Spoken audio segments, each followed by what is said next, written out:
I love nothing more than when they come out with a high-end collectible and it matches the prototype exactly. I mean, look at this. You can't even tell the difference between these two. Sense the sarcasm.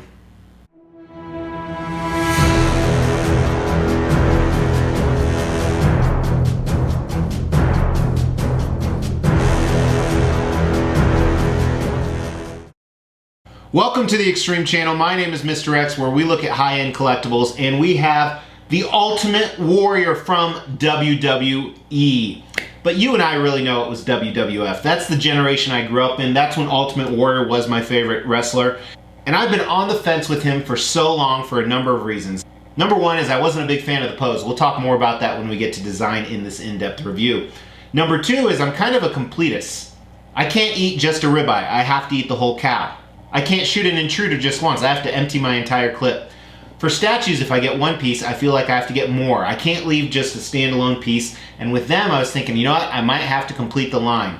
They currently have a Ric Flair out, and today's review may determine whether I continue down this line or not. I also have The Rock, who now is actually a movie star. Believe it or not, he used to be a wrestler a long time ago for you younger people. And I'm sure they're going to make more. I would love to get Hogan. I would love to get Andre the Giant. I would love to get Undertaker. So many different other pieces. But I decided to pull the trigger on him for you guys. I watched a few reviews online and they seem very favorable, so I was like, you know what? It's PCS, the quality can't be that bad. Let's go ahead and pull the trigger, because there were a lot of things that I liked about the prototype. Notice the past tense, kind of a foreshadowing of what's to come. As I said, Ultimate Warrior was my favorite wrestler growing up. Just like most young boys, I was really into wrestling. I loved WWF. I went and saw a few of the live matches. I didn't really follow it once it transitioned to that WWE, but I grew up with the classic Hogan, Andre the Giant, Ric Flair, Ultimate Warrior. I remember when Undertaker put Ultimate Warrior in a coffin, and then I kind of lost interest for the last 30 years or so.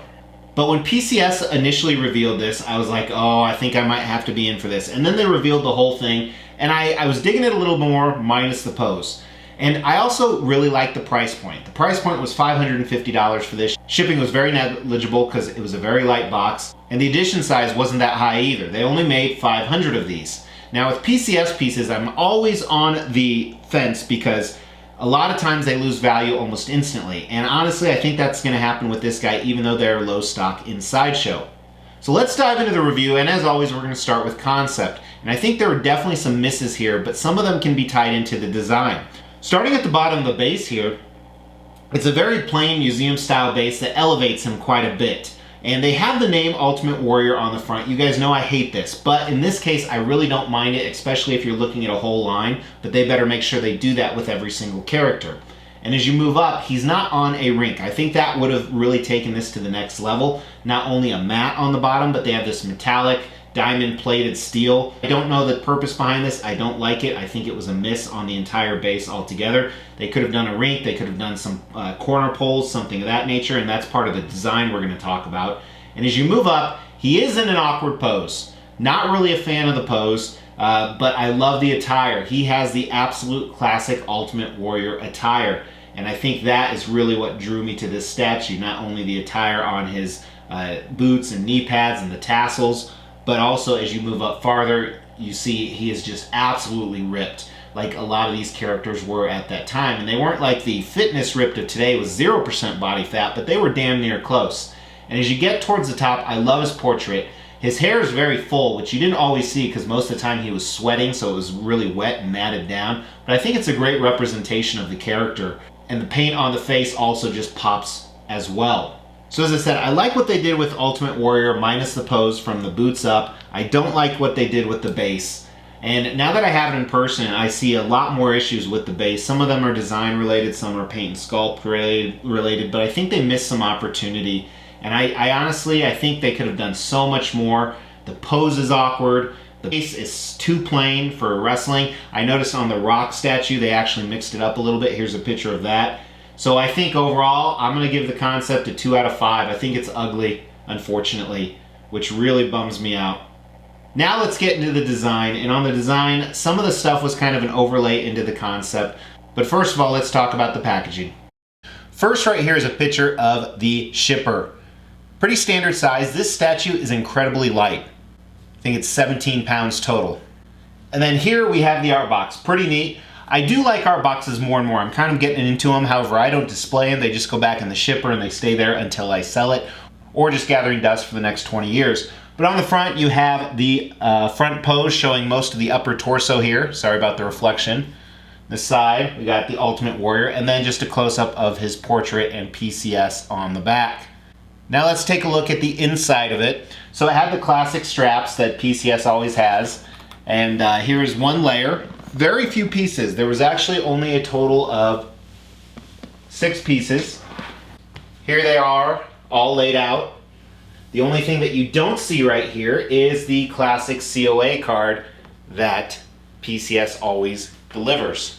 Now there were some assembly issues. So the tassels do not fully go in all the way. Check it out right here. It's kind of hard to tell in the picture, but it's definitely jutting out a significant amount. And this is why. Look inside where the keyhole is. It looks like it hasn't been finished. It's fabricated from crap. And you'll find a lot of the tassels don't fully close either, so there's a little bit of a gap. When you have a statue and you only have 4 or 5 pieces to put together, make sure you get it right. Huge miss, PCS. Very sorry. It's a miss. Second big issue I see with this guy is the displayability. So because the nameplate is right in the front, you want to have it like that. So that doesn't afford you to go to the pose to the side and see the full torso. I think that's a miss as well. That's why the nameplate would have been better just leaving it off. Also, let's measure them for you guys. So the diameter of the base, 9.5 inches, and the height of the statue is right at 25 inches. Ultimate Warrior himself, slightly hunched, is about 19 inches. So at 1/4 scale, that insinuates he's about 76 inches, which is like 6'4", so scale is 100% accurate. Also, as we talked about in concept, they should have done more with this rink, I'm sorry. And then the awkward pose, so I think the design honestly gets a 2 out of 5 as well. It's an ugly. There's too many big misses for such a simple statue. And this is really discouraging because PCS is supposed to be going in a new direction, and I don't think they are looking at this statue. Now we'll get into paint and sculpt on this guy, and guys, the scoring's not going to get much better, unfortunately. So thankfully, on the bottom of the base, the Ultimate Warrior symbol looks good. I do like this. I like the color of purple they chose. It's a little bit different, lighter purple than you see on Ultimate Warrior himself. And I like the writing. It's the classic Ultimate Warrior logo. It does look good. It does pop, and maybe that's why I don't mind it as much. The rest of the base, there's actually a dent in it at the back. You can't tell in the lighting. I tried to take like 3 or 4 pictures. I don't know if it's a QC issue or if it's just manufactured that way. It's not in the back. I'm not going to lose sleep over it. The rest of the paint job's fine. Nothing horrible, nothing great. The paint job at the top where that silver diamond plated sheet is hitting on the museum style base is sloppy. You can see the silver really pouring over. Very, very bad job, unfortunately. Let's look at Ultimate Warrior. Now with his boots are awesome. They're fully sculpted, but kind of the tassel feathers that are coming down, the white ones here, they look like they're mixed media. They look like they're fabric. They have the classic Ultimate Warrior symbol in almost a brown and a yellow, and there's some cool folds and texture in this. Great, great job on his classic boots. I think they really nailed that. I'm going to jump up to his knee pads and tassels. We'll come back to his skin and anatomy in a second. There is some paint opportunity where it meets the skin.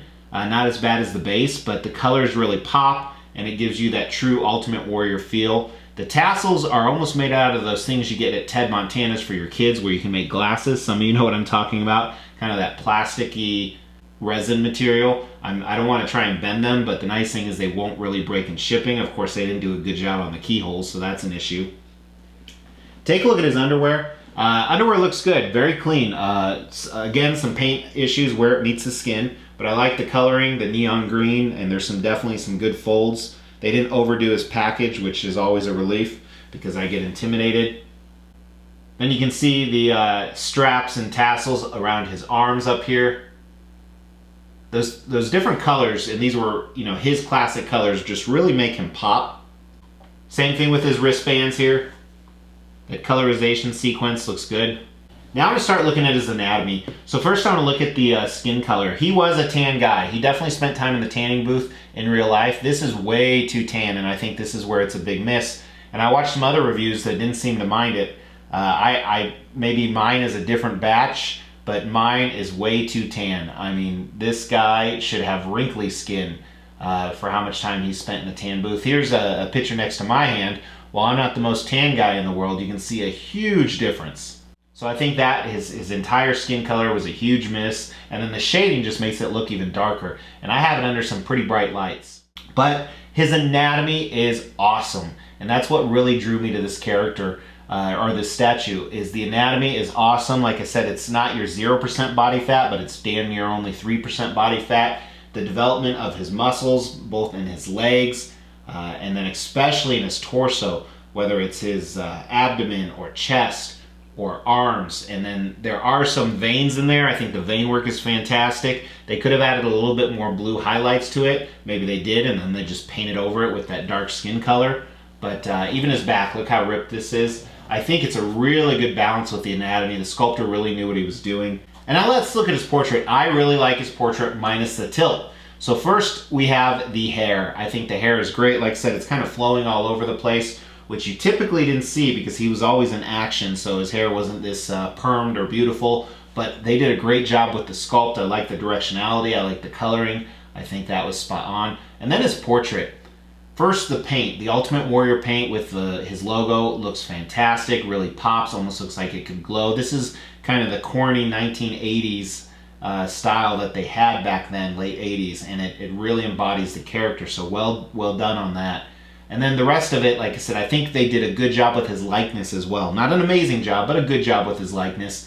The sculpt, he kind of has this fierce, I'm ready to fight you.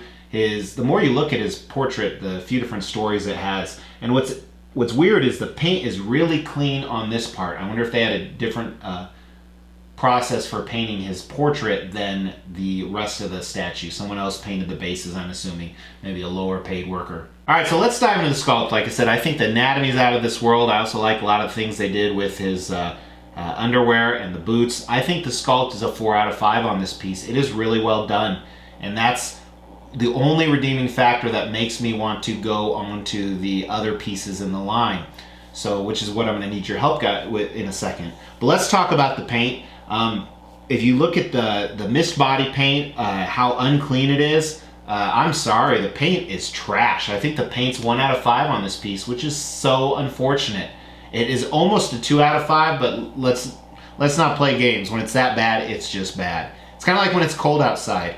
People freak out, man, it's 2 degrees outside. You don't say that when it's 20 degrees outside. 20 degrees is just as cold as 2 degrees. Too damn cold. The paint is too damn bad. So let's talk about value on this piece. Let's throw the QC issues aside. So a 1/4 scale piece for $600 shipped, lower ES, only 500 of these made. Ultimate Warrior, you don't see any other Ultimate Warrior statues. Unfortunately, they failed to execute on a lot of things, but I will put the value overall just a 3 out of 5. It's very nice. It's not amazing value. It's pop culture shock toys, so time will tell, but I assume the value on this will plummet like crazy. And hopefully they continue the wrestling line, not just those 3 pieces they are initially coming out with. Does this statue have the X factor? What's the overall rating on this? He does not have the X factor. He's not a 5 out of 5 statue.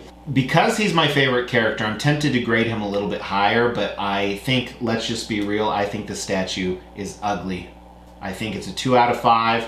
I think it's a big miss on a lot of levels, and most of it was QC and execution, which is very, very sad. Some of the other stuff I could have overlooked in design, but very unfortunate. So I'm hoping they do better with their other pieces. I need your help right now. Let me know in the comments below, should I pull the trigger on Ric Flair? They have him in stock. I can order him.